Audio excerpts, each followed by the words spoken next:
Hi, everyone. Welcome to another episode of Talking with Debi and Friends, a once-weekly podcast companion piece to our weekly cooking show, Cooking with Debi and Friends, that we do right here in our kitchen. Right here. Every Sunday at 12 noon. I'm Travis, and my lovely, beautiful host of the show is Debi Gutierrez. Hi, everybody. How are you? Happy almost St. Patrick's Day. Remember, tomorrow we're all Irish, and tomorrow we all get drunk. Well, not all of us. Not you. Yeah, not you either. I try to get you liquored up every now and then. Here's the thing. I was one of those people that got so drunk that I literally did that prayer. Please, God, if you make me better and you let me live through this, I will never drink again. Yeah, you did that. And then I didn't. Well, a little bit here and there. Yeah, so you know how your prayers change. You're like, okay, Lord, one. She lies like maybe a dog. Two. Yeah. So we've got a couple people coming in. Before we start saying hello to everyone, why don't you recap, Debi, what we did last week on our cooking show? What are you doing? What's going on here? She's doing stuff. If you guys see, she's looking down. She's doing stuff over I'm reminding everybody that Ian's with us. Okay. Even though I did it today. I just like to remind people because of the time change. What did we do this week? We did a shepherd's pie because it was super easy to make. And we celebrated Pie Day because it was 3/14, which is mathematical equation for pie. And we celebrated my daughter's first anniversary. Yay. She got married on Pie Day. And 5 minutes later, they closed up the city. San Francisco was rolling up and getting closed. So, anyway, that's what I was doing. Well, and shepherd's pie, and we made a lemon icebox. Oh, that's right. Pie, which is like a key lime pie. But when I said it last week, Debi almost slapped me because apparently it's not. It's not like a key lime pie. It's kind of like a key lime pie. It's kind of not like a key lime pie. I know we've got Diana and Bill already here. You can tell us because you already had. Are you doing more down here? Sorry. Come on, lady. We started the show. You should have did this a while ago. Here, I'm going to play on your phone. Look what I got. Oh, that's a good one. Don't say anything. It's a surprise. Okay. So I'm really excited about this guy that you guys have coming up. We have here with us, Debi, why don't you go ahead and do an intro on him? And then I want to get him in here because this is really, really fantastic. Yeah, and he's a busy guy, so it was nice of him to volunteer to be here with us tonight. We are so excited to have with us tonight Ian Ward. Ian Ward is a Broadway performer, singer, songwriter, actor, and musician.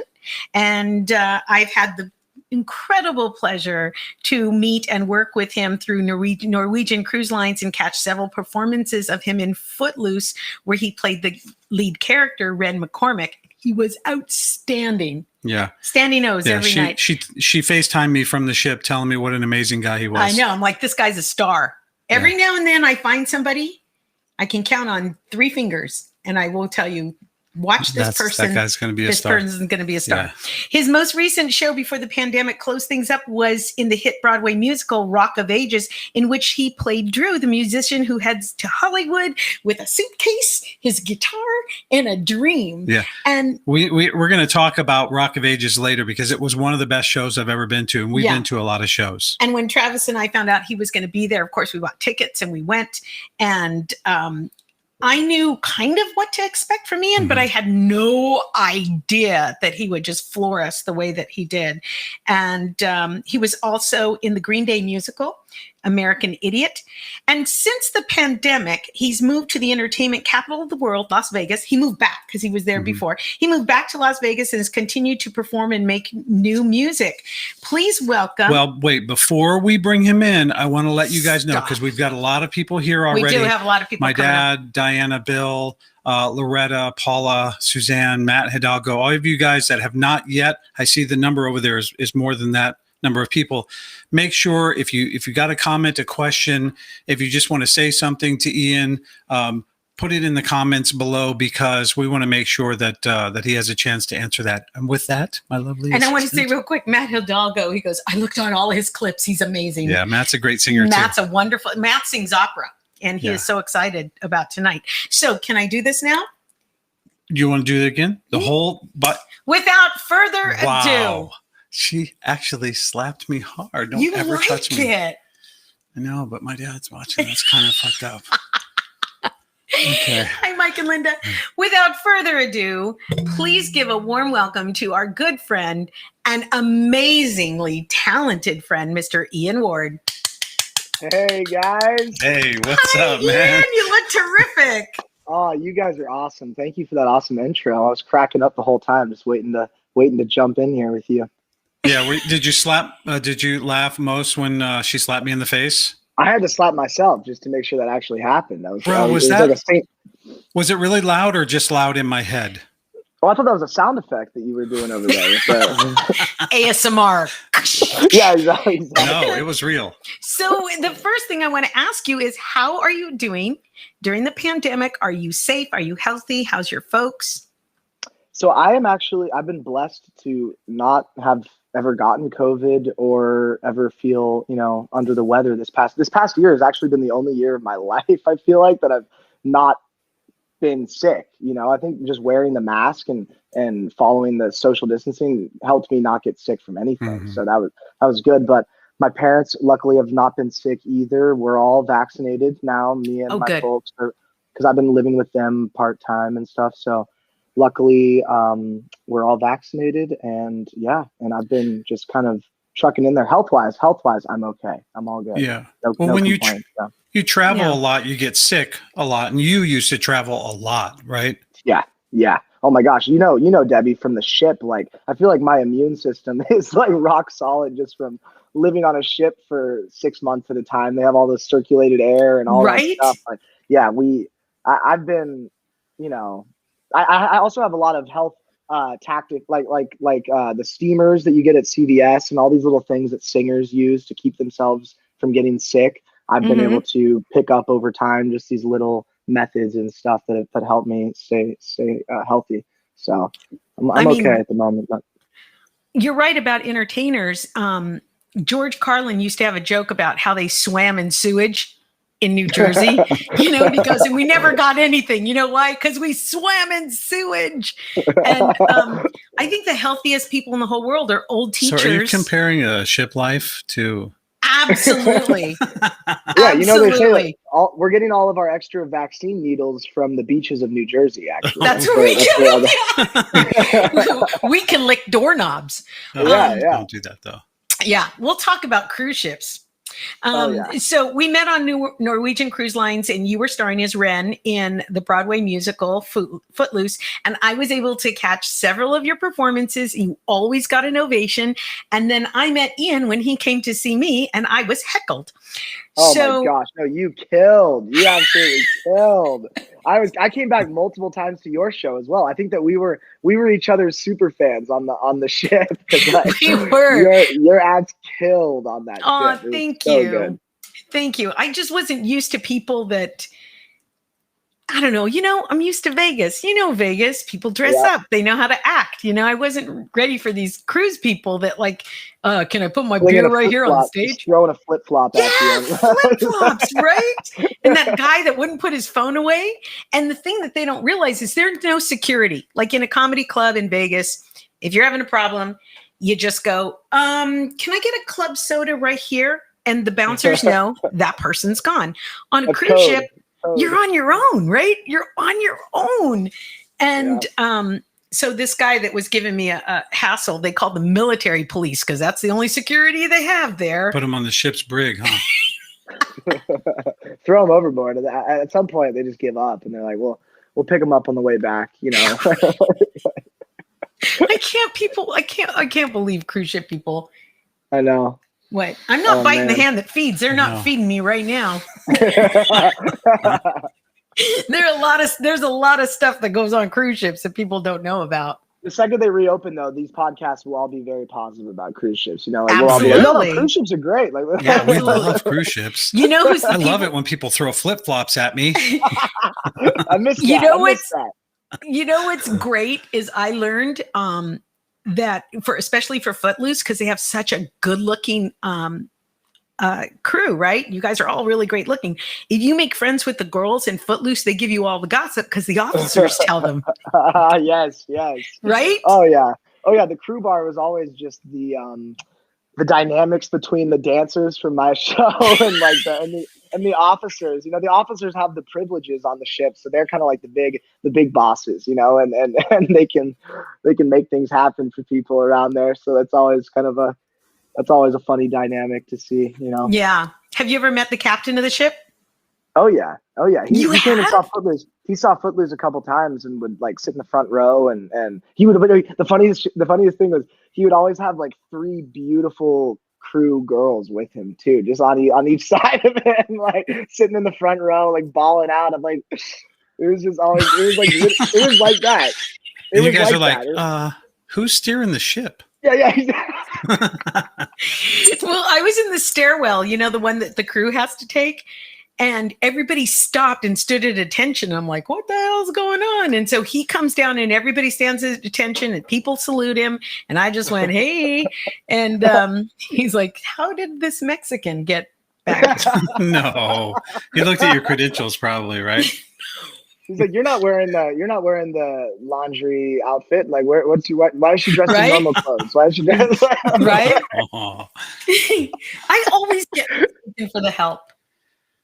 I mean, always. I said I'm sorry. I apologized for that a long time ago. So that's where I met you, was in Footloose. I thought you were absolutely amazing. Travis is right. I texted him going, I saw a star. This kid's going to be a star. And like I said, I don't say that about many people, but when you see it and you know. And can you tell us how you got started in this business? Sure. Yeah. It's funny because like my parents knew I loved to sing at a really young age, but both of my parents are engineers. They worked for the Navy in San Diego. So I grew up in San Diego and they were like, wow, Ian seems to really love to sing from like a really young age. I would entertain family members and would, be singing off of our balcony at our hotel that we're staying at. And just like funny, just random stuff like that. And so my mom, who was an avid theater goer but didn't really understand the ins and outs of the business, was just kind of like, I'll push Ian into auditioning and I'll see. I was already doing karate and all the other sort of things that kids do when they're trying out everything, and they're playing a competitive soccer, and I was doing all of those things. But my mom had me audition for shows in San Diego at the same time, and I ended up booking Oliver. I booked the role of Oliver Twist in the show Oliver at a big professional theater in San Diego. Wow. And I was only 9. I was 9 years old. So at that point I was like, holy, this could be a thing. My parents were really impressed, and it was on the news, and I just became sort of this bigger than I expected sort of moment. You got and bit. That's what, yeah, I got bit with the, I fell in love with, professional theater, where everything's all, you have your rehearsals and you have your stage manager and your director and everything's all organized. And so I got spoiled from early on, sort of bit with this awesome, bug. And I got an agent from that. And I just sort of, things started rolling from there. And so I stopped doing sports and devoted most of my time to singing lessons and doing theater and some TV and film stuff around like in LA. And then I kind of was just a normal kid for a while. In high school, I was just sort of, in rock bands and played. I skated and I surfed and I just kind of did my normal kid thing for high school years. But then when I graduated, I got into University of Miami, and I went to University of Miami for their BFA program. And so I was there for a year. And yeah, I was there for a year for their musical theater program. And okay. Ended up getting into, I transferred from there to Berklee College of Music. And that's because I realized at that point I had already been at Radio City Christmas Spectacular. I had done a lot of professional theater at that point. And so I realized, I want to kind of learn stuff in the other realm of entertainment world. I want to learn how to write good songs. I want to learn how to produce my own music. I want to learn how to, market myself as a musician, and the ins and outs of how to make money in the music business, because I was already represented in doing professional theater. So I wanted to branch out a little bit. So then that's what's taken me up to moving to Las Vegas. And I did a show in Las Vegas called Baz. And that's where I met a lot of awesome people. And then after that, I went to Broadway, and I was in a Broadway show. And, it's just the past 5 years have just been nonstop studying at Berkeley online, but then also just doing musical theater here and there and some TV stuff. And the pandemic just sort of, as with everyone, just completely like just put the hammer down on the momentum I had going there. But you know, I feel like it's for a reason. I've had time to reflect this past year, and I'm ready to get back at it just like everyone else. Get back at it once things pick up again. So well, you're a songwriter though too, so I bet you probably used the past year to probably reflect, or like how much did you create in this past year? Well, that's a good, you know, because it's like I wish that I created more, but the first half of this past year, because we're about at a year, right? We're about at a year today. Yeah, year Saturday. When stuff really shut down. Yeah. Mm-hmm. So the first 6 months of that, I was just in complete shock for the most part about everything that had happened. And also my friend from Rock of Ages, Nick, who for the first 3 months of that year was just going in and out. I was not fulfilled. I wasn't filled up enough with life to really feel like I could create anything of positivity. And I don't, and a lot of times, like some artists come from a place of hurt and they can create from pain and stuff like that. But, you know, I usually end up creating more when my cup's filled all the way up. And so for the first 6 months, I was just in sort of a cyclical routine, like depression, you know, just like kind of like, oh man, I thought things were going so well, and will they come? I just kind of kept feeling like, oh, will it come back? Will it come back? And it just never did, sort of thing. And so I never really got into the full creative swing of things. And then losing Nick and sort of getting a bigger perspective on things, I was able to focus my efforts back on creating a calendar that I could a creative habit that I could stick to and start writing again. And it's been a journey this past year for sure. For everyone, it's just been a total roller coaster. Gosh, it was so, you know, and I feel like you're so young, and to have these lessons of life that are so harsh to be dropped on you at this time that you were a shooting star. When we went to see you in Rock of Ages, and you mentioned Nick, I think we have a photo here. I'll show the photo of Nick with Amanda and their daughter. You guys may remember. Elvis. Son, I'm sorry. No, you're kind. Okay. Yeah, this is the guy that was in the news about this time last year, right? And it was that was a loss for you because he played this guy directly beside you. So that's his character in Rock of Ages. Nick Cordero. And I think that's the first time any of us knew somebody with COVID, because, you know, so many people were familiar with his work. And then we were so blessed to be able to see his performance with you. And you both gave a tremendous performance at the Bourbon Room here in LA in Rock of Ages. And you could tell that cast was just tight. And look at that. Aren't they beautiful? It was such an amazing show. And here's our friend Ian Ward right there. There he is. But that cast was just phenomenal. The entire thing. What I wasn't expecting was how interactive in the audience.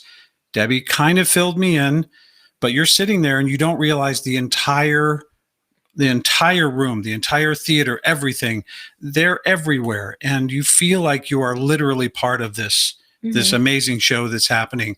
But dude, you blew the roof off of that Bourbon Room. You were amazing. Thanks, guys. Well, yeah, no, that was the goal. The goal from the beginning was to create a space that the visitors to that space, the customers or the patrons of the show would just feel right when they walked in the door that they were transported into a nostalgia-filled atmosphere from the 80s. You know, that was always the goal, was just, and I think that the producers, Matt Weaver and Scott Price, I think they did a great job of just creating a venue that cohesively worked with the show that they were doing too. And I mean, that's not I guess a revolutionary idea, but I think they executed it so well that it just melded. I felt even as a performer after the show, walking out of the space feeling like, oh, it hasn't ended. The energy of of what people just saw has transferred over into the bar, into the street. And so people they got to take home a piece of a piece of a piece of rock history, you know, and so it felt very immersive, and it felt very sort of crossing the boundaries of what is theater and what is more just sort of inviting people into an experience, An you know. experience. And Yeah. the Yeah. band was amazing The too. They band got a was live band amazing. there, and here's a photo of you performing. Yep. This is one of my I love Oh, I how love that That shot. energy. Yeah. and if you're in the audience, this is about how close they get to you. There wasn't a bad seat. No. I mean, because they No. would go into the audience. And what I thought that created too is that created community with just your table. So if you're at a 4 top or a 6 top, you don't even know these people. And all of a sudden you're all singing and Yeah. dancing at the same Yeah. time. And Yeah. but what a life affirming experience for you. And you know, Oh, yeah. your star was going up. And And it's amazing. It's amazing to think about COVID. It's amazing to think about COVID at that time it was happening. It was spreading and stuff. But in America, we had no idea, and so we were doing things in that room that now, looking back on it, it just seems like an alternate reality or an alternate universe. yeah. Like I would take someone's beer off of their table and take a sip out of it and give them a wink and give it back to them and stuff like that. And like Wow. we were just, you know, dancing, stealing people's fries and just like things that were fun and immersive and like wrap people up into the reality of the show. But nowadays would just make people freak out, you know, like, Yeah. but at the time it wasn't even a thing to think about, you know? yeah. Yeah. So can I ask you, and if at any point you don't want to talk about it, but how did your brotherhood with Nick affect you? Did he leave you with some life lessons? I think anybody who watched his journey took away this lesson of protecting your family, being with family, caring for the person that you love, reaching out to people for help. I mean, there was so much to be learned from his illness and passing. Yeah. And definitely for people that got to follow along with Amanda's journey and with his journey from when he got sick to when he passed, I can totally see their growth and their lessons being learned from that, you know. But for me, it was more, I learned more lessons from just being his friend than from watching him go, you know. What'd you learn from him, Ian? Just one of the best times I had with him was after the show. Me and him would always, you know, get changed out of our costumes, and then we'd go out into the alley right behind the dressing rooms and just talk about how we thought the show went, or, you know, how the audience reacted. And one night I remember during previews before we opened, it was me and him just drinking a beer or something, talking, and he goes, you know, Ian, this show and most shows are really about creating a world that you own and that you invite the audience in, but you don't have to project your world into their world. You don't have to make them feel like your world is now being pushed onto them. You want to invite them to feel like they're a part of your thing and feel like they're a part of something that you and your cast has created, rather than feel like you're putting on a show for the audience. And that always stuck with me as just a different way of thinking about performing. You know, it's less about look at me and look at what we've made, and it's more about come and join me and come and be a part of what I've worked on and what I've created, instead of, you know, being exhibitionists about it. Rather be more intimate with the cast and with the company and what you guys have worked on, and say, look, audience, here's what we've made, and if you want to come join us, then you're invited into our world and into our party. And I just love that morsel. And I feel like you can take that into life too. It's like, be the person that you want to be, and the people that are right for your life will feel invited, and they'll feel welcomed. Whereas you don't need to prove yourself to other people and say, come on, you really love this, you'll love this person that I've created. You know what I mean? It's like, no, just I am the person I've created, and you guys come to me. I feel like, and I just think that was just a cool. That was the kind of guy Nick was. He was a guy that had so much confidence and trust in himself and in the person that he was, that he didn't need to win anyone over. You know, people just were attracted to him because he was such a real person, just a genuine guy. And so, yeah, that was definitely one of those memories that shoots out in my mind about him. What a blessing to be able to experience that with someone like him. Mm-hmm. Yeah, such a great guy, such a bigger than life person, just physically and talent wise, but also just a genuine person that when you knew him, you're like, I know this person's special. And now looking back on it, after everything that happened to him, it just totally makes more sense. Like, yeah, that guy was very special. He was like an angel in our cast, So it's a very strange thing to see him on the front of, People magazine, and to see someone to see one of your friends just sort of become a martyr somewhat for a massive global problem is just it's just a weird turn of events that no one could have expected that. Well, even as it started to hit home close to us, where we had friends that were getting sick, and then we saw him was our last date night together, and having the connection to Rock of Ages through you and experiencing that, knowing that you were friends, it really felt like it hit very close to home. And it was surreal to see it on the news. You're like, wow, I just saw that guy performing. Full of life. Yeah. Yeah. Yep. So it was surreal. It was surreal to see this guy that we had just seen and then to see this photo with a message that we'd lost him. His family's so beautiful. And I love the way that the cast surrounded the family and supported them and started GoFundMe's and the whole community came. The whole Broadway community was so, I've never seen so much cohesiveness in this entertainment industry. Like the entertainment industry can be kind of cutthroat, you know what I mean? Like it can be sort of a competitive, backstabbing industry in some regards, but in that regard, when we lost someone that everyone could agree was just a light in our worlds, it was very powerful to see just how many people came out of the woodwork for that. Right. And not just an entertainer, but he was also the face of a young father and a young married. And it just proved to us that COVID has absolutely no discretion who it's going to attack. And I just think that his passing made us all stop, pause, think, and do the best we could to protect our family. And we are so sorry for your loss. I know that. Oh, thank you. Like I said, you're just so young. And all I could think of on Travis, I'm like, poor Ian. He's so young to have to go through these tough life lessons. Yeah, it was a tough one.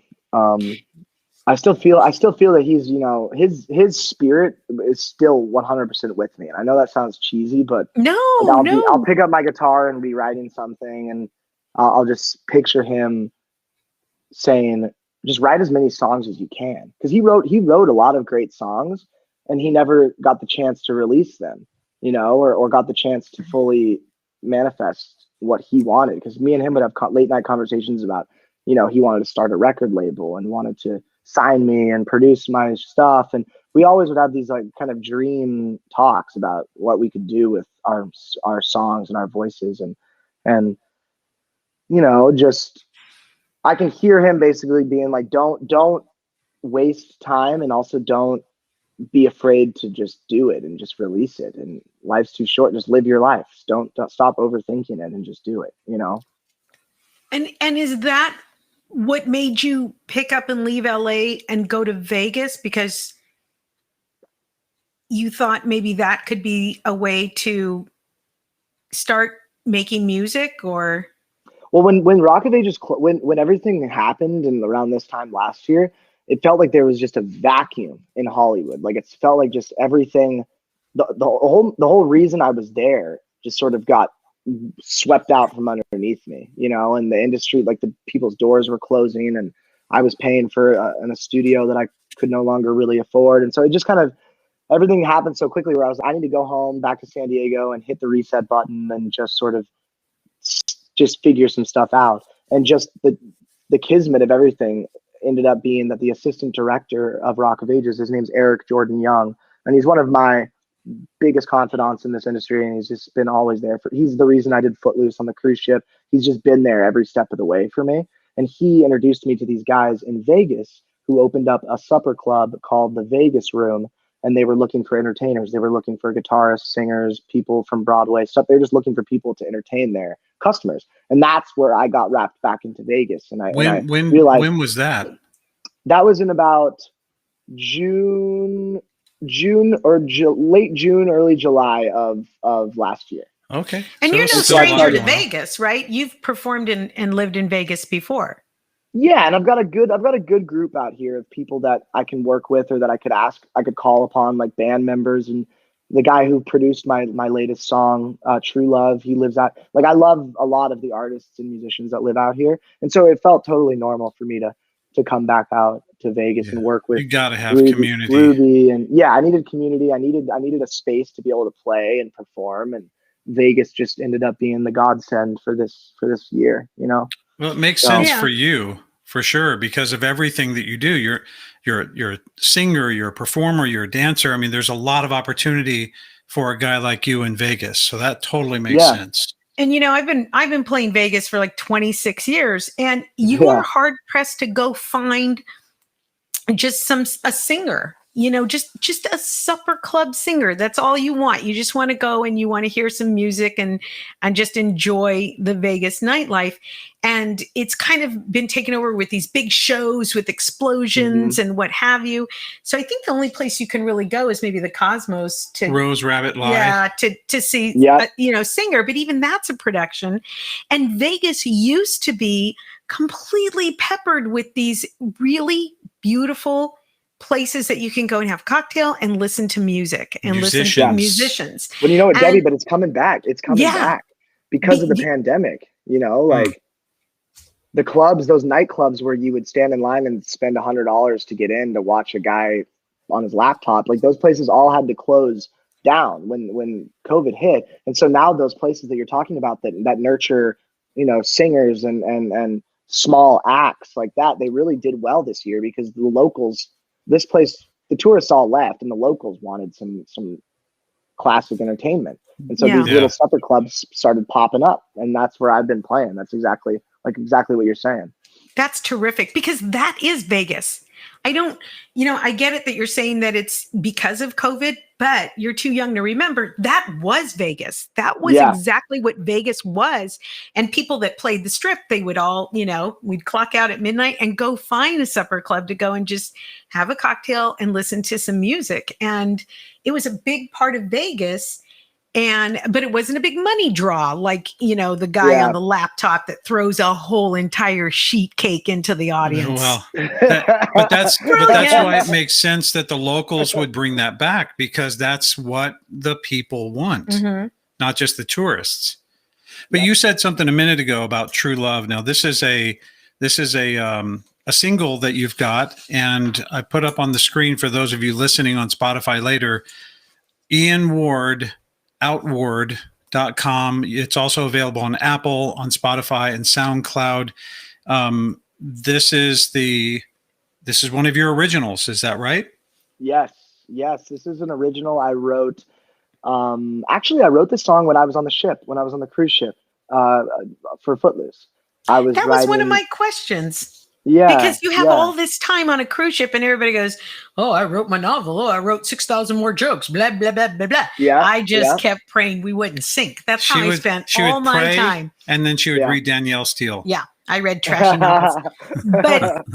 But you were living on ship for a while. So you wrote this while you lived on ship? I wrote snippets of it. Like I wrote a lot of songs on guitar when I was on the ship, because I had brought my acoustic with me. And I would have my castmates come into the cabin, and we would just sit around, and I'd play some chords, and people would throw out lyric ideas and just think, like, melody ideas. So we would definitely, I wrote a lot of songs sitting just in the middle of the ocean on a cruise ship. It's a good spot. It's honestly a great spot, because you get to a point where you're like, I feel comfortable here, but my mind is somewhere else. I'm yearning to be back home. You're kind of in a good place to write a song when you're just sitting on a cruise ship, Oh, I'll bet. And it's a beautifully written and beautifully produced song. When I listened to it, I listened to it all the way through. I never felt like I was listening to a friend's song. I was thinking, God, this sounds so beautiful and professional and amazing. So Thank I'm you. really looking forward to more from you. We were watching an interview with Gwen Stefani, was it Kimmel last night? Mm-hmm. And she was talking about producing an album, and she said, you don't have to do that anymore. I could, if I want to write a song and put it out there, I do. I just write it and it's out there. So it's a really interesting time for guys like you who may not have millions of dollars from these big record labels behind you, but you can produce some really high quality music and like that, get it out to the people. Yeah, exactly. It's an unprecedented time as far as ease of access to making a great record and to releasing a great record. And so that has created opportunities for so many people to just write a great song and record it at home and put it on the internet so anyone can find it. But it also has created new obstacles, whereas back in the day, you would play shows like I'm doing right now. You would play gigs, and then some record label guy would be in the back of their house, and he would love your voice, and he would sign you on. And next thing you know, you're pushed to millions of homes across America. Nowadays, it's on you to make it's on now, since the ease of access has become to everyone. It's sort of an oversaturated market where everyone is trying to fish for the top. I'm not saying that. I mean, I'm not saying that in a negative way. I'm just saying, it's created its own new obstacles where it's now I need to release more things more frequently. And that's what I'm trying to work on now. It's just creating the product, like with True Love, creating a really professional product and doing it more frequently and quickly and getting it out there so more people have more things to listen to, you know? Well, that's the key. Once you start putting stuff out there and you get people used to coming back for more, they're going to expect more. So yeah, you're going to have to turn it out. But a good way to do that is just sandbag some stuff. So have some stuff and schedule it for later. And that way you can keep working, because I know as an artist, you can't just continuously churn it out for the sake of the commerciality of it. It's an artistic, creative thing, and you really can't rush that kind of stuff. So it is important to do it in a way that also feeds who you are and that it's genuine and it's something that your audience wants to connect with. That's so true. Yeah, you gotta make it like, that's what I was saying earlier. When I'm creating at my fullest is when I made it a habit. So I'm like, okay, every day at 4 p.m. I'm gonna sit down with my guitar and a notepad and I'm gonna write for an hour. And that's when I force myself to do it, whether I have some lightning bolt of inspiration or not, I'm there with my ass in the chair working, and so then that's when the best ideas come, not when I'm just hoping and sitting around hoping that something will spark me to begin. I just start with stuff that I know works, and then usually something will come. And that's what I found has been. Well, my best ideas usually come when I'm supposed to be doing something else. But Ian, you're a rarity in that there's just a handful of entertainers who took this time to recreate, to gather their thoughts, recreate, figure out what they're going to do next, rebrand themselves, work on new music. And our friend Eddie. Oh yeah. What's his last name? Eddie Conover over at Brad Garrett's club. He posted something on Instagram. He's a rapper down there, so I've gone to see rap concerts down in Vegas. Yeah. Yeah, and he and his brothers, everyone, they're all like 6'12", and here's 3-foot Debi in there, and they're moshing and stuff, and so she's like floating towards the pit, and they're like, "No, come back to us." Yeah, you can find any kind of music in Vegas, which is lovely. But tell them what Eddie said on Instagram. Yeah, so I'm going to paraphrase because it was a long time ago, maybe a couple or a few months ago. But he said, if you didn't find your hustle in 2020, then you didn't have it in you. And for artists like us, like you, like so many others, or even just people that wanted to find their own personal groove, 2020 gave a lot of people that opportunity. So while there was a lot of bad that happened and a lot of loss, and a lot of isolation and stuff, it was also a time to reflect inward, find out who you are, and then for a lot of us, just get to work and get some new stuff done. And it sounds like that's exactly what you did. Like you had this grief and this sorrow, and you visited and you stayed with it, and you took your lessons from it, and then you just got on your hustle. Let it flow inward, and then let it flow outward. That's all we can do. It's you can't, we're just a channel. It's just like a channel that you have to let open. And I that's why what I was saying earlier, the first 6 months of the pandemic, I was closed. I was really closed. I was just not feeling like an open channel at all. You know what I mean? Totally understandable. If you force it, and if you force it, nothing. I don't think anything truly transcendent or beneficial to others will really come out of it if you're coming from just a closed heart or a closed place. Yeah, that's very true. But don't you think we all have to be in that closed space at some time when we're just not ready to move out? Oh yeah, and you got to be able to accept that that's where you're at, and not try to force because of society saying you got to work harder, you got to hustle more.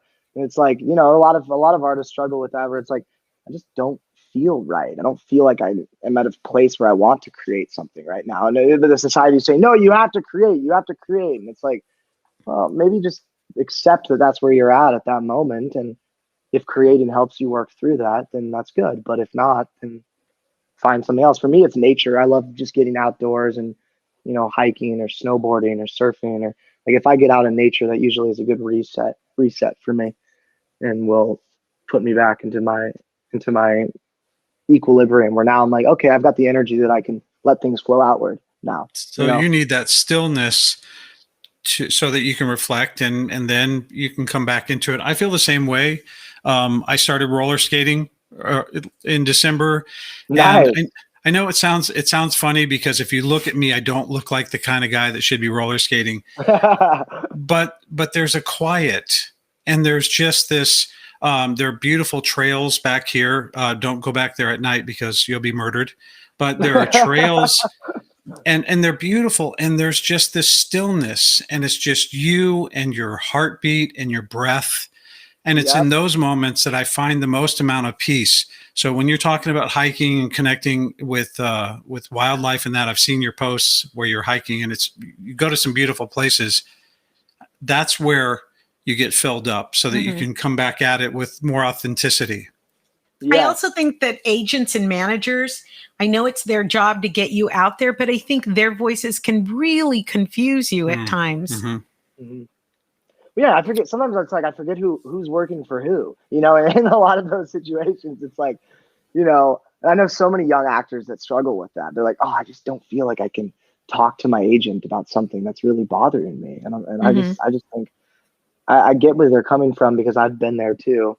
And I love my agents. I've been with them for so long at this point, and we have a lot of honesty and communication. But I mean, the agents they work for the talent. It's like their job is to get the talent lined up with the best opportunities to express themselves and to turn a profit. And so, I've tried to, in this past year, be like, this is what I'm interested in doing. I'm not going to just take anything that comes across just because everything's dead right now. I'm not going to put my energy into something that is not, first of all, going to fully, feel like it's going to come back to me in a real way. And also it's going to take me away from something that I want to focus on entrepreneurially in my own sector, So your agents can try to send you things like, this is perfect for you, or this would be great for you. And if it doesn't resonate, I just sometimes just don't take it. I'm just like, I don't really, it won't help me, and it won't help my agents, and it won't help the casting directors, and it won't help anyone if you aren't feeling it. You know what I mean? Yeah. So my agent used to give me small Asian man. Yeah, go for it. They might change their mind. Yeah, hey, you could sway them. I mean, you never know. So tell us what hilarious. It's hilarious now, but it wasn't back then. There's the saying, tragedy plus time equals comedy. Yeah, totally. Totally. So what are you doing now? You have a side group, that community you're talking about. What are you doing out there, man? So I've got some exciting things going on. I've created a group called Ward and Maeve with Ruby Lewis, who's a stage Broadway performer, awesome talent. Yeah, there we are. That's us. That's a Beautiful. photo shoot we did recently. And That we've looks like an been, album cover. I know it might be. It might be in the future. Oh. So you got to keep following along, because we've been lucky enough to just perform at a lot of those places I was mentioning around here in Vegas, like the Vegas Room, the Notoriety Club. Ruby had a show at the Space. Ruby's here with me, actually. She could even come We in would and- love to see Ruby and if say she wants hi. to come on. Yeah, come You on wanna in. come But say you in? hi. never Say just hi, put then? a woman on. You have to ask first. I know. No, yeah. And baby, you want to sit here? Yeah. Make sure she's well lit. Yeah. There she is. Hi, Hey, Ruby. Ruby. Hi. I can't hear anyone. Oh yeah, hold on. Let me give her one of the. She can't hear you guys yet. Oh, you have a, well, see, we couldn't tell because you have the hair covering. Yeah, There see, you we're are. fancy. We're fancy. Wow. So Thank you, Junior. welcome Hi. to the show. We are such fans of Ian. We just adore him. He's Wait, hold on, guys. Sorry. Just give us 1 second here. Can you hear So me? probably when Yeah. they put the AirPods in, You can hear? connected. Oh, she's good. She's good. Hello. hello. Hey. There. There you go. So that picture looks like an album cover, and then Ian said it very well could be. So what do we have to look forward to?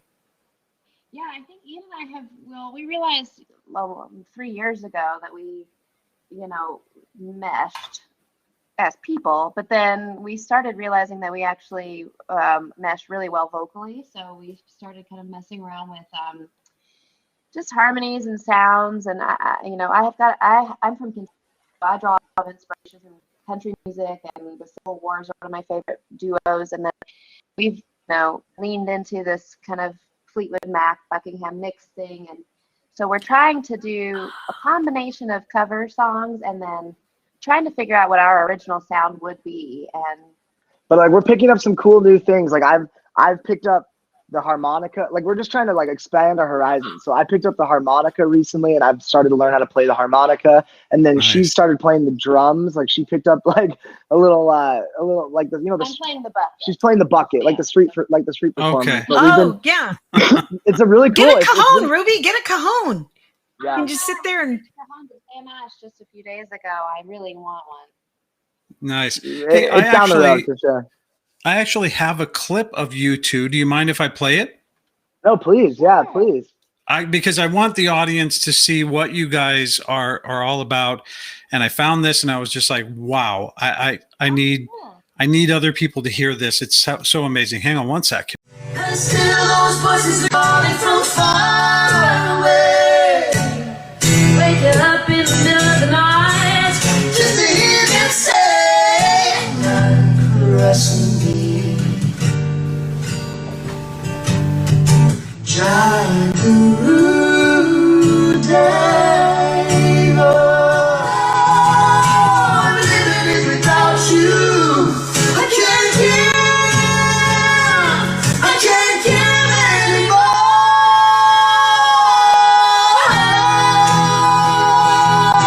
Living it without you. Yeah. Oh. Oh, we're trying to. You guys were ready. You guys were ready for that one. You guys are awesome. beautiful harmonies. Just beautiful. We have. What was it like when you found out that the person that you were so in love with, you could actually jive with, in music? Yeah, that's rare. It was great. It was great. I mean, Yeah. yeah, like we started, we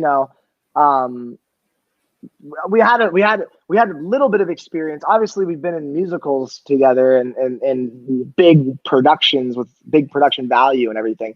But it's a little bit nerve-wracking when you're taking you're stripping everything down and you're putting it into an intimate room in front of 50 people. It's a whole different experience. Yeah. And so for even for seasoned performers like Ruby and I, it can be sort of a nerve-wracking experience. Like, oh my gosh, it's just going to be me on the guitar and just us vocals, like no drums, no bass, and the audience absolutely ate it up. They loved it. And so that was a big confidence booster for both of us to be like, oh, well, we can produce our own shows. We can create our own vibe and our own stories. Like we even have like little stories that we interlay in our shows and sort of create it. Like she'll play like a witchy sort of, seductress, and then I'll play like a cowboy rolling in from town. Like just like, we It's easier for me to play a character when I'm doing solo show type stuff or my own music, because I'm just used to hiding behind the character.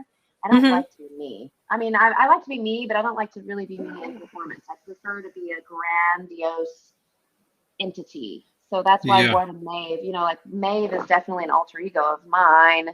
So that's why we built it that way, so that it could also be theatrical. I think it's, to me, it's very important now to make sure that there's a really beautiful theatricality to everything that we create, to where it's not just, it's not predictable. It's not just humdrum TikTok stuff. It definitely works what you guys are doing. The videos that I saw, and there was another one where you're sitting on the grass in some beautiful place somewhere. Everything that you guys do together, I want to see more. So whatever you're doing, keep doing it. Yes, tell stories. And when you guys book something in Vegas, once everything starts to open up again. No, they're working now. Well, once it opens up for us to travel, I'm not going out there right now. Girl, yeah, I'm so I'll throw in still. something here that we're gonna try to here at Ruby's house in Vegas. She's got a studio in her garage that we've set up with pianos and drums and guitars and harmonicas and just a saxophone player and awesome. Like, we're gonna start doing Facebook live streams from our Facebook pages. Nice. And it'll be free. It'll be completely free. We just want to create a little community online. People can come, donate if they would wish, or just put it on their big screen and drink a beer with us and hang out. Like, we're going to just do sort of really laid back sets of just playing some originals. I'll play harmonica. Yeah.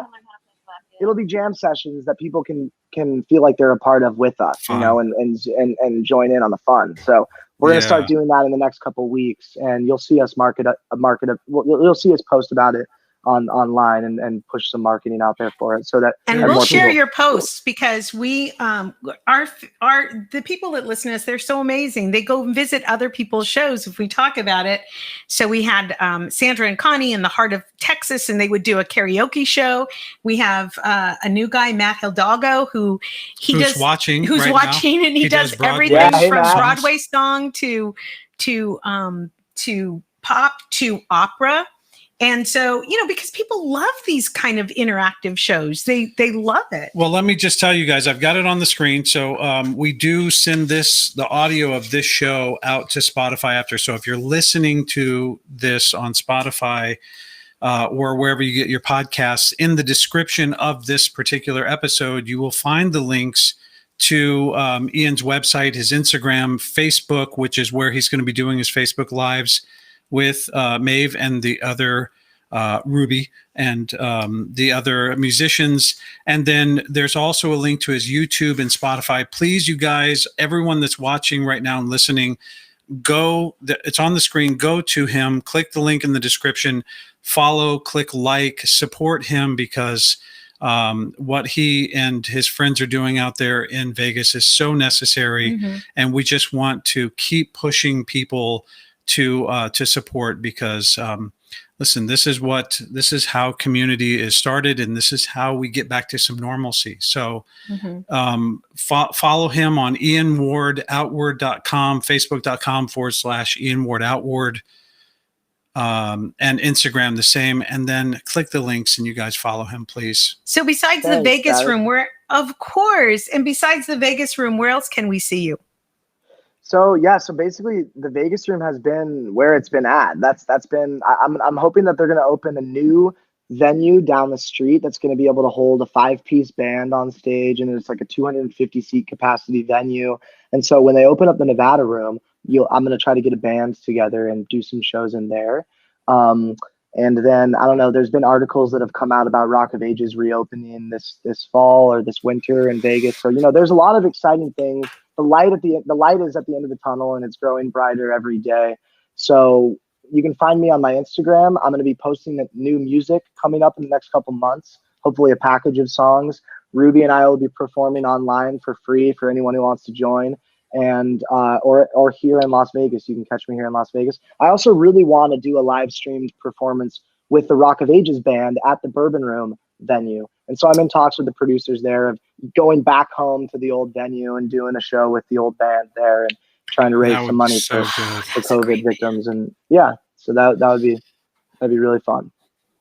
People are writing Las Vegas needs this. Yeah, Paula Yeah. Gelman. Who lives in Las Vegas? She lives in Vegas, and a few of our other listeners, they regularly attend Vegas shows, and they go out there to blow some steam, and to get some normalcy again. Anyone listening that lives here in Las Vegas, please go to thevegasroom.com. Check out my website, ianwardoutward.com. You can go to rubylewis.com, and you'll see, we're doing a lot of stuff around town, and a lot of great musicians are doing great things already. Things are already starting to open up again. So come on out and say hi to us, and we'd love to meet you, and we'd love to entertain you and have a good night. So, if you can find out more info on those websites, for sure, we'd love to see you out here in Vegas. This is exactly what Las Vegas needs. It really is. Do either one of you have any advice for performers who are at this stage during COVID and they need some encouragement about moving forward? Mm-hmm. Yeah, I think that mostly draw your inspiration from those who have supported you through the years, your friends and your family. And for me, I mean, that's what really keeps me going. I have a niece and, I have a godson. And for me, it's about the youth. And unfortunately, I get a little bit negative about the media and the youth these days. I was fortunate to not have the internet until I was like in the 6th grade. So I wasn't horribly inundated with like a lot of this crap that a lot of these kids that, they have these really false perceptions about what it takes to be famous and like what you need to do to make it. And I don't know. It just feels very muddy, and it doesn't feel like anyone's really driving that ship. So I think for now, the best way to drive your ship is to stay humble and stay down to earth, stay grounded. And the best way to do that is to surround yourself with your friends and your family and those things that inspire you. And so I just feel like it's all about self-care now as an artist. I mean, I try to just surround myself with things that I think are beautiful. It's all about me, but then in that way, it's all about everybody else. No, very well put. Yeah. I mean, I would just say practice. I would just say practice. Just keep practicing your craft, and like I said earlier, writing every day or whatever your thing is. If you love to film, like we were doing this thing a couple days ago, we were helping our friend film her music video, and so I picked up the camera and I was getting into the cinematography and the lighting and just certain, there's so many things that you can learn that, just by doing them, but also just by being curious about the art of cinematography or the art. Judging yourself. Yeah, just have fun with things. I can't do that. Yeah. So just pick up a book. Pick up a book about whatever you want to learn and just practice. But you just practice stuff. Like that's. I've been lucky enough at Berkeley to learn so many awesome things, and you can spend your whole life just getting better at photography or at cinematography, and you would never master it. You know what I mean? Like there's just too many things out there to try to master to ever be bored even during a pandemic. Like if you want to better yourself, then you can do it. You really can. It just takes the passion and the drive to try it out. Mm-hmm. So wise. Yep. Very wise.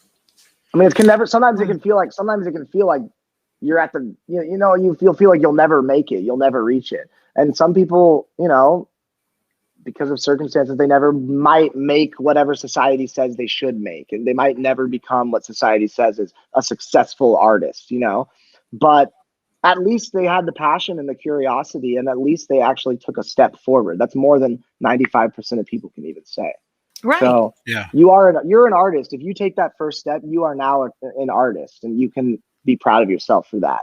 It doesn't mean you have to be the biggest, most famous person in the world.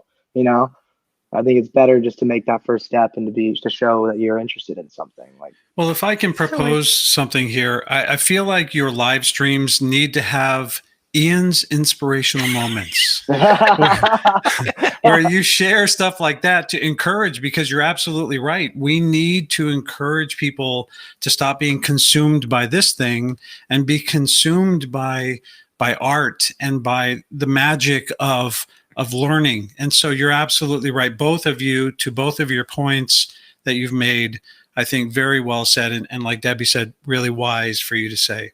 Yeah. Oh, thanks, guys. Well, thank you for giving us the platform to, talk with you guys about things that, it's so great to express yourself. And it feels good to talk about this kind of stuff, to have good convos about this, honestly. Mm-hmm. Yeah. Well, we're honored to have you guys. And I think you were going to play some live music. Yeah. Are you down? Hey, Are we going to do the calendar? Play a clip of, if you have a clip, you play a clip of my song True Love, and I'll get my guitar on and everything, and I'll get ready to play a new song. We do have a clip. I'm going to play a sneak peek of a song that I'll be releasing in a couple of months. And I want you guys to play the song that's already out there so that people can get excited about that one and go listen to it if they'd like. I'm just gonna watch from afar. And I'll Okay. Yeah. We're going to give them a taste, and you give me a thumbs up when you're ready to go. So here's a taste of True Love by Ian Ward.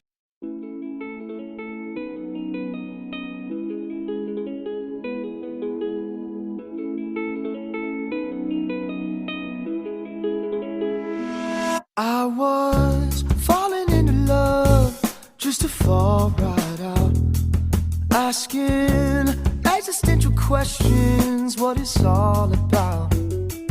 Is there only one way to go, or are there other routes? I was feeling very lonely, so I stumbled in there slowly. She was sitting at the bar, reading by herself. I was over in the corner trying to be somebody else. But she walked up to me, surely said, you could use some help. I say, you don't even know me. Oh, but I could use someone to show me. I'm gonna find my true love. When I'm gonna find my true love. Oh, I've been searching, I've been reaching, I've been pleading for the answer. Who gon' tell me when I find my true love? She said, what's your sign, my friend?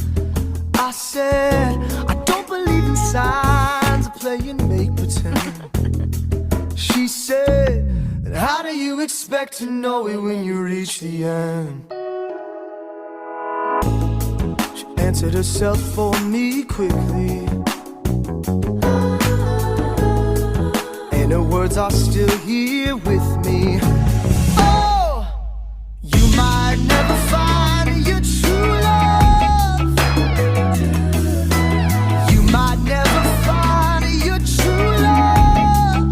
Oh, 'cause you've been searching and you've been reaching, you've been pleading for the answer. Who gon' tell you when you find your true love? The moment her words swept through my mind, I realized what I had become, my feelings were numb. But she showed me that by opening up inside, saying yes to the things in life that come around. I think I just found my true love. I think I just found my true love. And I was searching, I was reaching, I was pleading for the answer. Who gon' tell me when I find my true love? I think I just found my true love.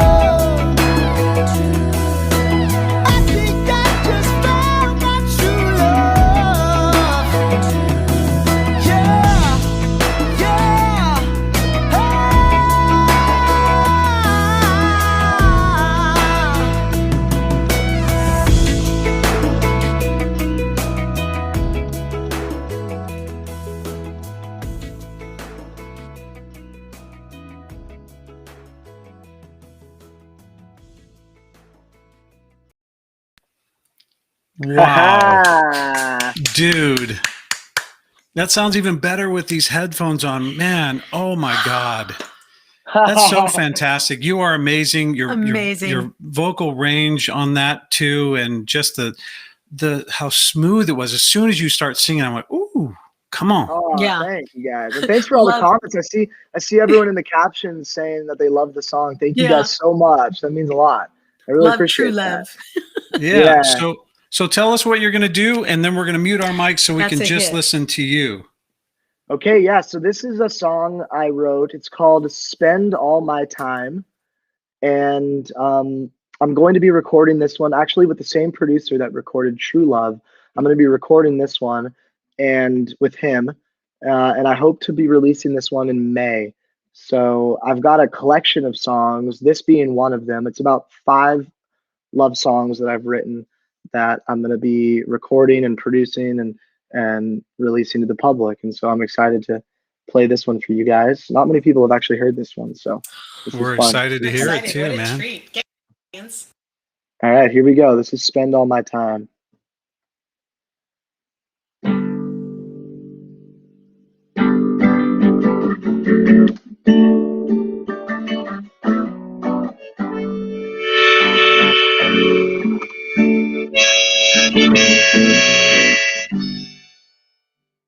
Spend all my time, it's all I've got to give.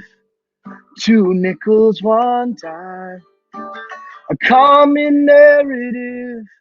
But I promise every morning that'll make your every day. I live by what I stand by, and it's you here next to me.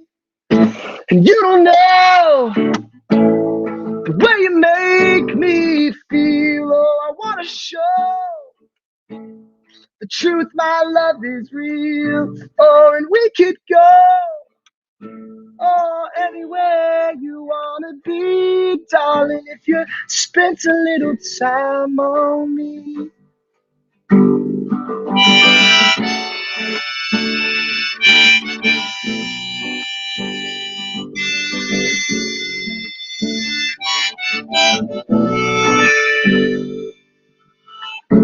Can't fit the couch through the door, but we don't need a frame. Can't fit the bed on the floor, oh, but that's a goddamn shame. Oh, 'cause I promise every morning that'll make your every day, baby. I live by what I stand by, and it's you here next to me. 'Cause you don't know the way you make me feel. Oh, I wanna show all the truth, my love is real. And we could go anywhere you wanna be, darling, if you spent a little time on me.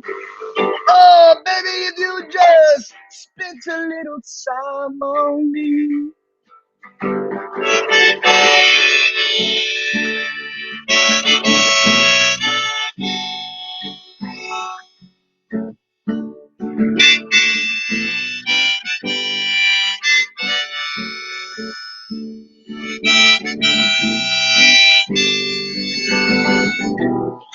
Oh, baby, na, na, na, na, na, na.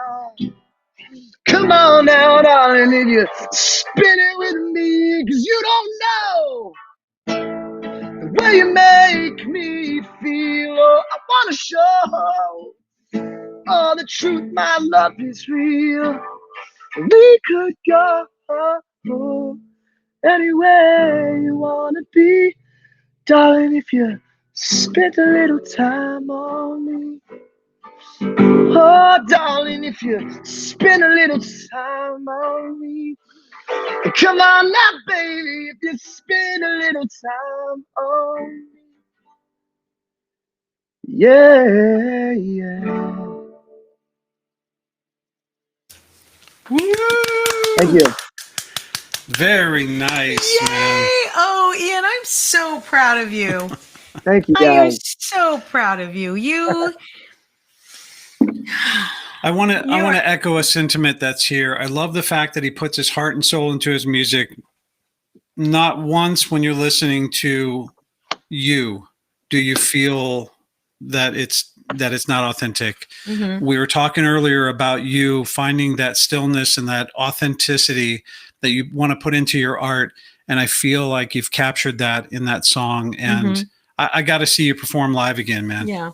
I also feel like thank you, it. guys. I also feel like it has that Nick lesson where you're inviting people in to enjoy you. Mhm. You know. Yeah. Oh, Well, I've been working on that, Debbie. You know, I've been just trying to just write from a place of, because there's so many influences out there that are trying to pull you in one direction or the other, and so it's really hard to find your authentic sound or your authentic songwriting style or your authentic voice. And so I've just been working on it, you know, and it's a practice. It's like a Michelangelo sculpture where you scrape off all the excess and then you find what's truly underneath. You know what I mean? That's what I've been trying to do with my songwriting and my voice, is just to try to find what's authentic Ian, you know, like what's truly coming from the heart. And so I appreciate that, guys. Thanks. Well, you're nailing beautiful. it, man. Yeah. We're going to come see you in Vegas. Yeah, we are. And in the meantime, we want to encourage everyone again to find and follow Ian on his website, ianwardoutward.com, facebook.com/ianwardoutward. We have friends that are watching the show now in Vegas. So it's the Vegas Room and Supper Club right there off of Sahara, or on Sahara. So it's the Vegas Room and Supper Club. You can check their website to see when he'll be there. Yeah. I was on the fence about coming out in May to do a week in Vegas, but I think I'm going to come out now just so I can see you live. I'll put her in a hazmat suit. Yeah, exactly, right? Yeah. Yeah. Wow, How many of guys. you want to get together and go to nice- Vegas? Such nice comments. Thank you, Suzanne and Diana and Joe, and BG. These are all people that would go to Vegas too. If I said, hey, who wants to rent a car, and everybody, let's go to Vegas. Yeah. Rent a van Yeah. and go. Yeah. Oh, Oh, well, it's so nice that you guys have such a good support system, and I'm so glad to have been asked to talk with you guys. And you know, this is a blessing. Thank you guys so much. you make us look good. Yeah. You make us look good. So we do a little game that we do here. Would you be willing to play a game called Would You Rather and Why? Oh, I would love to. Let's go. Okay. Let's do it. All right. Here we go. All right, here we go.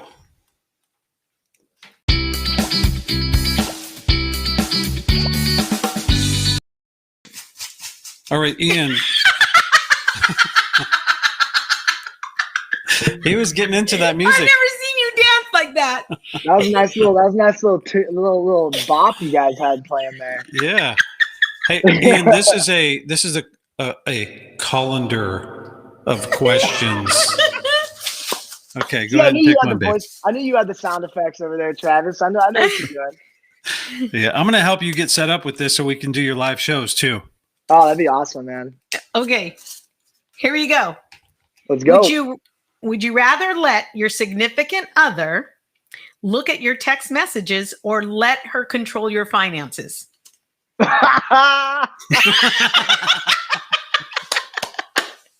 thankfully Ruby's not listening anymore. So no, man, well, that's a hard one because I don't know if she's that good at finances either. But then let's think here. I think I would let her read my text messages. Yeah, what do you got to hide? Who cares? No, right? exactly. I'd be more embarrassed. I'd be more embarrassed of how low my bank account is than my. And every now and then, Travis gets a text. Don't swipe it. Oh yeah. Swipe nothing. Yeah, right. When you're about to put it in, you're like, I wasn't gonna swipe. I was gonna insert. Yeah, just the tip. Stop! I knew you were going to say that. You're so I naughty. didn't even say You're anything. naughty. What's the question? You don't see me being naughty. What's the question? I'm filthy. She's 30. People don't realize, like, when they see me in Vegas, they're like, oh my God, you're filthy. I'm Give me that question. This is a good question for him.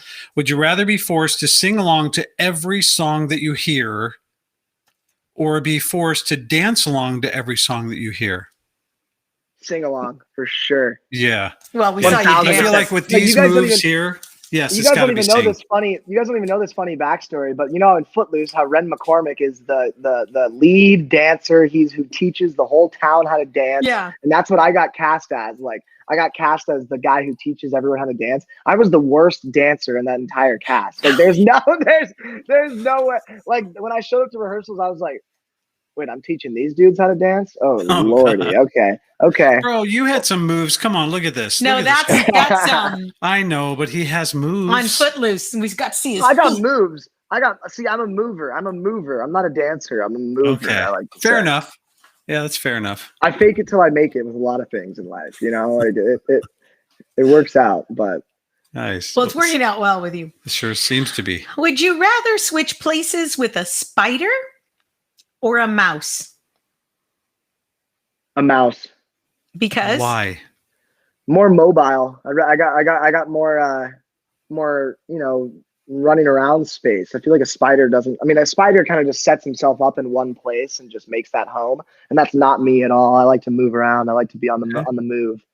So maybe a mouse can kind of go through the walls and kind of take over the place. That's more my vibe. Yeah, little Fievel action, singing to the moon. I was just thinking there's so many movies about fucking mice. Yeah, there are. Yeah, I'd be Yeah, Ratatouille. I'd be sounds like- Ratatouille up in this beach. Right? Ratatouille, Willard, Ben, what else? I don't know. Fievel. Cinderella, Fievel? Jeez, there's more mice on Scout. TV than what? Mice Scout. Diana says Mice Scout. Mice Scout? I don't know what that one is, Diana. There are more. Come on, Diana. Let's be mad at this. There are more mice than Latina women that have movies. Come on. That's I the don't know new if that's movement. entirely That's true. the new movement. That's like, the less Rescuers. Rescuers Down Under. More mice. Like all the Latina women are just marching through Los Angeles, like down with the mice, down with the mice. No, We're like, more what? mice. We're like, what's happening? And Disney sends all their lawyers. Nope, not so fast. How about a Latina mouse? Yeah, And I was she's about to say the that. mother of a gang member mouse. It's always a gang member. No. I went from playing the gang member's girlfriend to the gang member's mother to the gang mother's grandmother. I'm like, come on, man. A mice with a face tat, like a face tatted mouse. Just like, We've gone off the rails. Yeah. Nobody has ever made a movie about a spider hiding in a chef's hat or out thinking a cartoon cat. True. There's no True. spider movies. Yeah. well, there's Charlotte's Web. Yeah, but she didn't That's not about the outthink pig. a cartoon a cat. Yeah, and everyone likes the pig in that movie. No, like I feel like spiders I don't like spiders. I'm definitely not a spider guy at all. Mm-mm. Ever since I saw true. Eight-Legged Freaks scarred me for life. From That was one of Danny's movies. one of is those it really? B-rated, those Okay. B-rated but scary as hell horror films. Just like Our friend did a documentary. His name is Danny Wolf, and he did a documentary called Time Warp, and one is all horror movies and cult films, and that's in there Yeah. with Centipede and Yeah. anyway. human To answer centipede. Okay. question, when she said mice scout, she's saying they scout, they explore. Oh, And- Yeah, yeah. And Rhea Myers Monker said, and she dies, Charlotte, Yeah. and she dies. See, we're all in agreement here. We're all in agreement. The mouse. Okay. The win. So one last question. If you could choose two people to live with, living or dead, who would you choose to be in your bubble during COVID? To be quarantined. To be with. quarantined with. Like that's your bubble. You get up in the morning. For me, it's Stephen King. Hi, Stephen. Would you like some coffee? Because Really? Stephen King could tell me how this COVID thing is going to end. I watched The Stand. And then she takes a sledgehammer and breaks his ankle. Yeah, No? exactly. No, mine So- would be misery. Mine would be John Lennon. John Lennon would be one of mine for sure. I would just love to wake up in the morning, have a cup of coffee with John Lennon, like smoke a spliff and just talk about life. Like that sounds like the absolute best morning of my life. Just play guitar and drink some coffee with John Lennon. And then my other one would probably be Salvador Dali. Oh. Oh. just because it'd be so fun. Those two are just so different. I feel like Lennon is so sort of subdued, and I feel like Dolly's kind of over the top, like kind of eccentric. And I think it'd be fun to live with those two guys. What a great duo. Yeah, and I feel like we're getting back to the comment you made earlier about the low bank account, because you could have Salvador paint you something and you could co-write a song with John. You'd be set for life, man. For life. Yeah. No, the music video, Dolly would direct the music video, and then Lennon and I would sing on the song. And I'm actually I'm producing a John Lennon tribute show that's going to be in Vegas this summer, and I'm going to have a residency. Why didn't you lead with that? Yeah, dude, I know. come on, man. I reminded myself. So I've been writing this John Lennon tribute that's going to only be songs that he wrote from the Beatles and that he sang, and then songs after the Beatles that he did, and just, you know, a whole night of John Lennon music with a full band. I'll be singing. Wow. And I'm going to be doing that in the summer at the Nevada Room, that place I was telling you guys about. So that'll be sort of a residency that I'll have. So people definitely check that out as well, because I'm excited about that one for sure. Yeah. Did you hear that, audience? Do you not agree he should have led with that? We That's have something so we many should have known Beatle sooner. fans. Yeah, why did you hide that? You were sitting on that one. But no, we're yakking about spiders and mice. So a John Lennon tribute. And so it's not all of the Beatles songs, just the ones that he wrote. Yep, exactly. So there's so many songs that they sang on together, and it's actually really hard to delineate. Is that Paul's voice? Is that John's voice? It's like sometimes it's really hard to tell.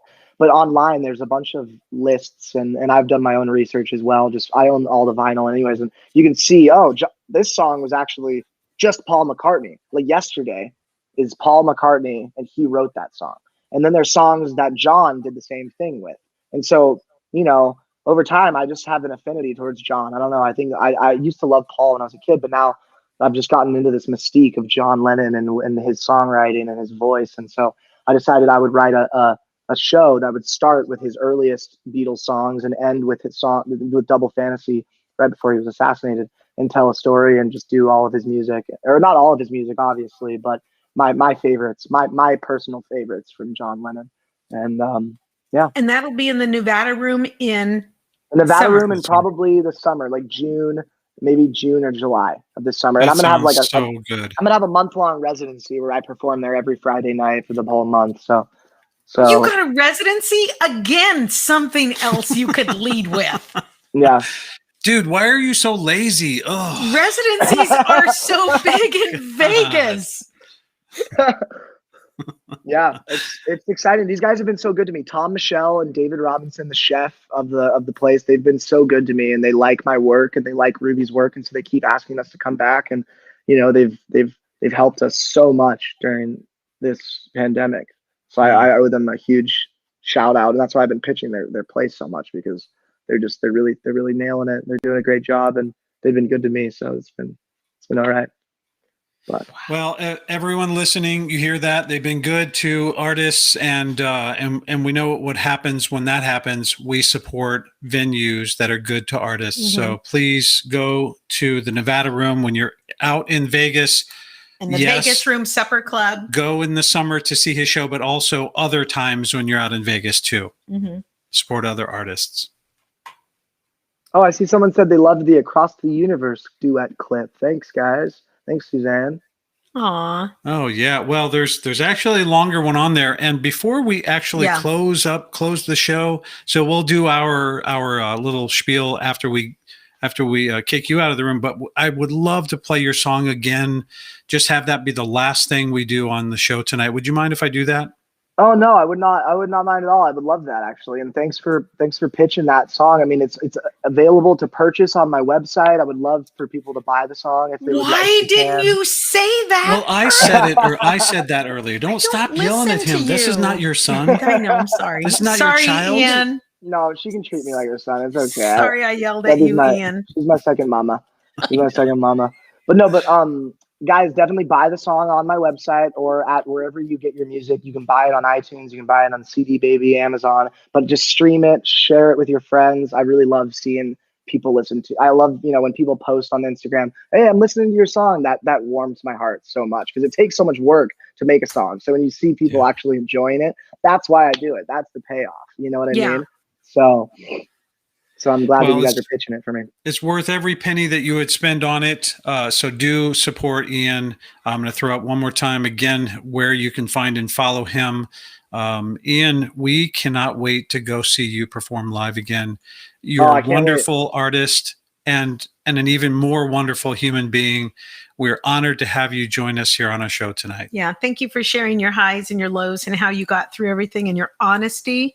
And you are just wise beyond your years, my friend. And let me tell you, this guy's going to be a star. Don't forget me when you're a star. Oh, of course not. Of course not, you guys. Because you're going to be out here soon enough. Debbie, you're going to be back out here at your show soon enough, too. And we're going to be, I just can't wait. I can't wait for everything to be back to normal and to give you guys a big hug after all this is over with. So I'm going to hug you so hard your spleen's going to come out of your mouth. Holy shit. God damn. That's very aggressive hugging. I haven't hugged anybody. You've hugged me, and my skin is still where it was supposed to be. So, Ian, I'm not even kidding you right now. I'm telling you, in May, we're going to have some people because I think there's some light at the end of the tunnel. We're getting a 50% occupancy over in Vegas, and we will bring people out to see you. And in the meanwhile, people, please download the song. It's a beautiful song we're going to leave you with. Yep. So we're going to play it right at the very end, but we'll close up the show. So, Ian, thank you so much, man. Ian. You can hang out too if you want to wait, and then after we hit stop, we'll chat with you for a little bit too, if you'd like to hang out for a little bit, Ian. Yeah, sounds great. Okay. All right, man.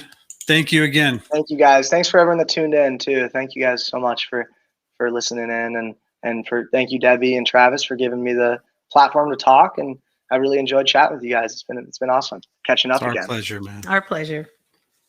All right, man. What a great entertainer, artist, human being, person. Yeah, I was happy when he said yes to come on to the show. I hope you guys enjoyed hearing him talk and listening to his story. We're going to play his song at the very end here, so if you guys want to hang out. But so what do we got going? Let's close up this show with what we're doing this coming up week. On the cooking show. Oh, on the cooking show, corned beef tacos. Right here, baby. Oh, on the cooking show, corned beef tacos. Yeah. We were talking about it last Sunday. It sounds horrible, but it tastes amazing. It sounds horrible. Well, it does. Like, who would put corned beef in a taco? I do. Okay, but it is pretty damn good. He is a nice guy, you guys. Yeah. He is. We're going to treat you to true love one more time. Yep. So we are cooking on Sundays at 12 p.m. Pacific Standard Time. What? I was going to say, next Tuesday, we're going to have Jesus Trejo, who is a stand-up hilarious comedian, very funny guy. I worked with him at the Latino Laugh Festival on HBO, and he also takes care of his two older parents. They're older, much older, and he takes care of them. And that's what his comedy is about. And so he also, he will talk about taking care of his parents, especially during this time of COVID, with a lot of laughter and levity, which is what we need. Yeah. Yeah. So we'll have Jesus Trejo next week. And another singer the week after that, Matt Hidalgo. Oh, I can't wait for Matt too. He's such a good singer. You guys, we're so blessed to be able to do this show. You can find us at cookingwithdebbieandfriends.com, on Instagram at cookingwithdebbie, YouTube, and Facebook, of course, if that's where you're finding us, watching the live video that we do every Tuesday at 7 p.m. And then we take the audio from these shows and we put it on Spotify, iHeart, Stitcher, wherever you get your podcast, so you can download these episodes and listen to them on the go. And with that, that's been our show for tonight. So thank you, everyone that has joined us, and everyone that we weren't able to thank because we were deep in conversation. We appreciate you guys commenting and chatting. My dad, BG, Richard, Joe. Oh, gosh, Priya, there's Diana, such a huge list. a lot here. of people here. Suzanne, I'm just kind of scrolling back through. My Uncle Joe, I saw he was here earlier. Matt Hidalgo, Paula. If I missed your name, I apologize. But guys, thank you so much for joining us. And we are going to be doing this again next Tuesday. So please join us and tell your friends about it too. And so with that, we're going to close out with True Love one more time from Ian Ward.